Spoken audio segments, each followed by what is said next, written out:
कैसा रहेगा सन 2022? नव वर्ष 2022 का ज्योतिषीय विश्लेषण।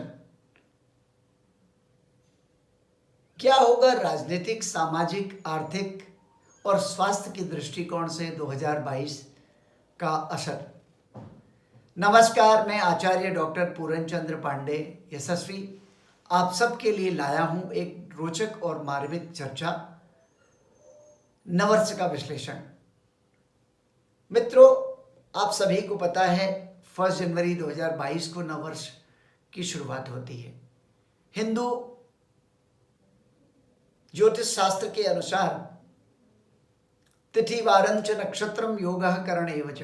तिथि, वार, नक्षत्र, योग और करण, इन पांचों के सम्मिश्रण से जो शुभ मुहूर्त निकाला जाता है उसका प्रभाव बहुत अधिक पड़ता है। किसी भी वर्ष के शुभारंभ में, किसी कार्य के शुभारंभ में हम मुहूर्त का चयन करते हैं इसी पंचांग से।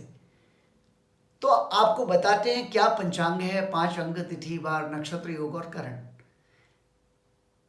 1 जनवरी 2022 को शनिवार, जो कि क्रूरवार माना जाता है, और त्रयोदशी के ऊपर चतुर्दशी का तिथि जो कि अमावस्या के करीब है और पर्व तिथि मानी जाती है। ज्येष्ठा नक्षत्र, इसको गंडांत मूल कहा जाता है, और योगों में गंड योग है।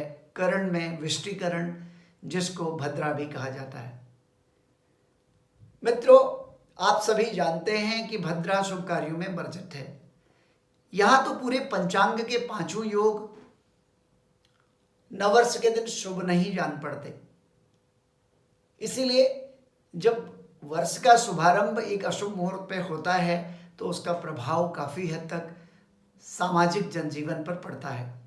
इसलिए यह मानना है कि संवत्सर का पूर्ण प्रभाव पहले क्वार्टर में ज़्यादा होता है, तो फर्स्ट 3 मंथ्स बहुत क्रिटिकल हो सकते हैं। इसलिए ये जो थर्ड वेव आ रही है ओमिक्रॉन वेरिएंट के साथ, वो वास्तव में भारतीय ही नहीं विदेशों के लिए भी भयावह हो सकता है।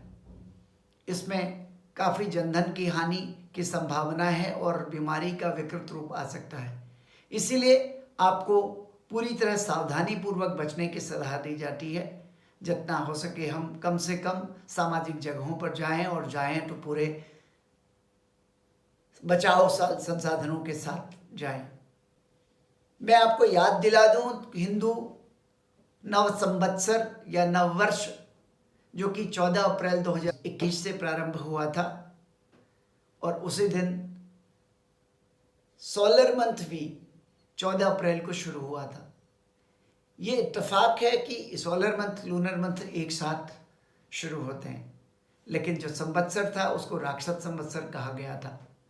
मैं आपका ध्यान आकर्षित करूं क्योंकि होली के नेक्स्ट डे जो प्रभूत काल 15 दिन का था, उसमें राक्षस संवत्सर का शुभारंभ हो चुका था, और वो 15 दिन में बीमारी धीरे धीरे बढ़ती चली गई, और खासकर 14 अप्रैल से लेके वो 3 महीना बहुत ज़्यादा विश्व परिवेश में और भारत के दृष्टिकोण से बहुत भयावह रहा। बहुत लोग हेल्पलेसली मरने लगे, लोगों को ऑक्सीजन नहीं मिली, दवाइयाँ नहीं मिली, हॉस्पिटल्स उपलब्ध नहीं हुए, और कालाबाजारी शुरू हो गई, ऑक्सीजन की किल्लत हुई। तो बहुत ऐसी विसंगतियाँ पैदा हो गई थी जिससे जनमानस पूरी तरह त्राहिमाम हो चुका था। लेकिन जैसे ही जून के बाद हालात थोड़े थोड़े सुधरने लग गए थे, और मैंने तब भी भविष्यवाणी की थी कि ये फर्स्ट क्वार्टर ऑफ ईयर बहुत ख़राब होगा, और मैंने तब आपको ये बताया था कि लास्ट क्वार्टर ऑफ ईयर भी बहुत ख़राब होगा। तो फर्स्ट एंड लास्ट क्वार्टर की बात करें तो लास्ट क्वार्टर ऑफ ईयर अभी दिसंबर मिड से शुरू हो चुका है, जो कि मार्च एंड तक होगा, और 2 अप्रैल से नया संवत्सर शुरू होगा, और तभी जाके इस राक्षस संवत्सर का अंत होगा। मेरा मानना है निसंदेह जो नया संवत्सर भारतवर्ष में 2 अप्रैल से शुरू होने वाला है वो इससे काफ़ी बेहतर होगा। लेकिन हम इस नववर्ष, अंग्रेजी नववर्ष की बात कर रहे हैं, जो कि पूरे विश्व में मनाया जाता है, और उसका शुभारंभ हमने बताया तिथिवार, नक्षत्र, योग और करण इन पंचांगों की सिद्धि, शुभ मुहूर्त की सिद्धि के साथ नहीं हुआ है। ये इन पाँचों में से पाँचों ही अशुभत्व को दिखा रहे हैं, इसलिए यह वर्ष थोड़ा सा उठापटक वाला है। राजनीतिक में भी बहुत ज़्यादा अनएक्सपेक्टेड उठापटक होगी और आर्थिक दृष्टिकोण से भी हालात थोड़े से नाजुक नजर आते हैं इस समय। कारोबार और व्यापार के दृष्टिकोण से भी बहुत बढ़िया स्थितियां अनुकूल नहीं जान पड़ती, इसलिए हमें बचना चाहिए। अब मैंने ना इस साल का जो शुभारंभ है उसका एक मुहूर्त निकाला है। मुहूर्त क्या था, हमने एक ब्रह्म मुहूर्त में जो उषा काल है और उस समय का मुहूर्त निकाला, तो वृश्चिक लग्न है, उसमें चंद्रमा लग्न में वृश्चिक राशि में नीच होकर के बैठा है, साथ में मंगल और केतु की युति और राहु की दृष्टि चंद्रमा पर एक पीड़ादायी योग बनाता है। चंद्रमा पीड़ित है और पापाक्रांत है, स्वयं में नीच का है, इसलिए नीचस्थ रिपुगेहस्थ ग्रह भाव विनाशकृत। इसके दृष्टिकोण से देखा जाए तो हालात बहुत अच्छे नहीं नजर आते हैं, क्योंकि लग्न लग्नाधिपौषातम बलाधिक्तरौ, यदि लग्न लग्न दोनों बलवान नहीं हैं, दोनों निर्बल हैं, दोनों पीड़ित हैं, तो ये कहीं ना कहीं हमारे लिए एक डराने वाली सिचुएशन जरूर दिखाई पड़ती है। साथ में जो भारतवर्ष के दृष्टिकोण से देखा जाए, सूर्योदय कालीन लग्न धनुर्धर राशि में सूर्योदय हो रहा है और उस धनु राशि में शुक्र की भी स्थिति है। लग्न के दोनों तरफ मंगल, केतु और शनि और बुध बैठे हुए हैं। ये पापाक्रांत योग बना रहा है, इसको अशुभ पाप कर्तरी योग भी बनाते हैं, तो इसकी वजह से भी थोड़ा हालात ठीक नहीं जान पड़ते। तो मेरा मानना है कि 2022 का फर्स्ट क्वार्टर बहुत ज़्यादा स्ट्रगलिंग, बहुत ज़्यादा अनप्रडिक्टेबल होगा, इसलिए फिर से इस वेरिएंट के फैलने की संभावना बढ़ती है। कारोबार वगैरह पर इस पर असर पड़ेगा। साथ ही राजनीतिक परिवेश में भी काफ़ी उठापटक और काफ़ी अनएक्सपेक्टेड रिजल्ट प्राप्त होंगे। अब समाधान क्या है?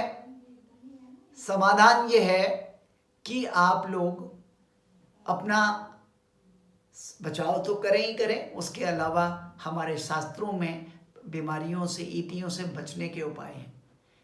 एक मंत्र देवी जी का है, ओम उपसर्गा न शेषास्तु महामारी समुद्भवान तथा त्रिपुदमुत्पातम माहात्म्यम समयेन मम।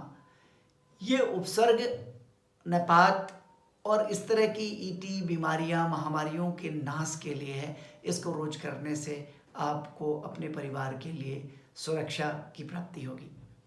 साथ ही आप सब मृत्युंजय मंत्र जानते हैं, ओम त्र्यंबकम यजामहे सुगंधिम पुष्टिवर्धनम उर्वारुकमेव बंधनान् मृत्योर्मुक्षेयमामृतात्।